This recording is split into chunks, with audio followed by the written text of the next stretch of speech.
If you're trying to decide between the MomMed S21 and the MomMed S10 Pro, then this video is for you.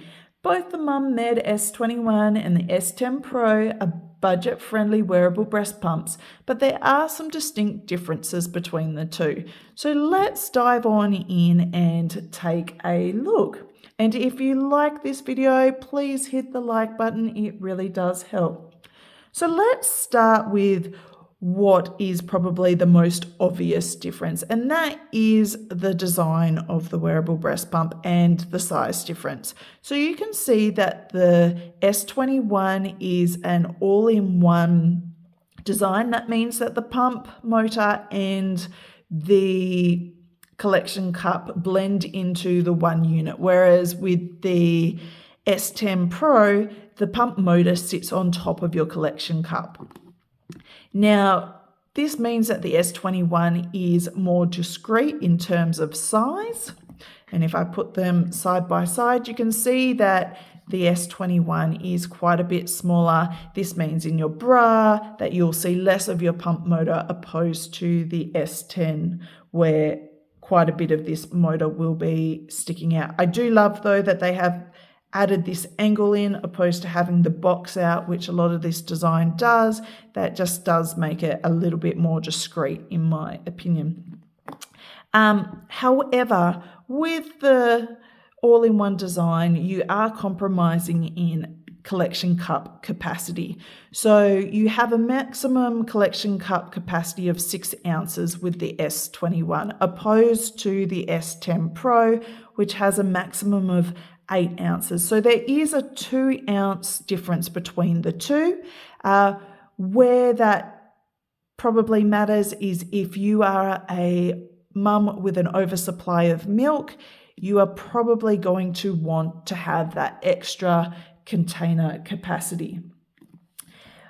If we dive in and take a look at some of the functions, you can see that there is a difference in the LED screen. So you have a smaller curved screen with the S21 opposed to a larger LED screen with the S10 Pro. There is also a difference in buttons. I really do like with the S10 Pro that they have added this mode button. I find it a lot easier to use opposed to the S21 where you need to cycle through by pressing the power button.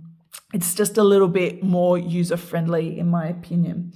In terms of modes, they both have 3 modes. However, the S21 comes with 12 different suction levels opposed to the 9 suction levels with the S10 Pro.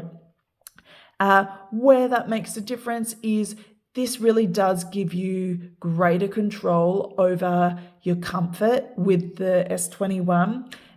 It will feel like a slightly stronger suction sensation with the S10 Pro, given that you have less suction levels to play around with.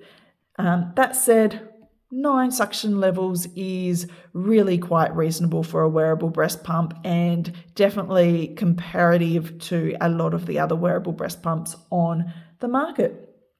In terms of battery life, this is where the S10 Pro shines. It has up to 180 minutes of battery life compared with 150 minutes of battery life with the with the S21.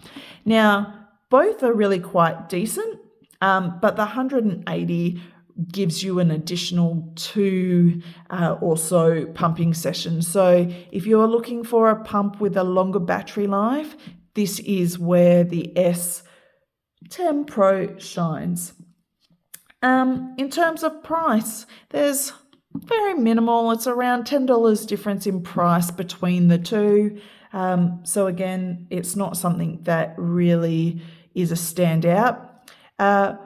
What I feel like it comes down to is you would choose the S21 if you are somebody that potentially has sensitive nipples and would like more control over your pumping session, if discretion is really important to you, then the S21 is a great option.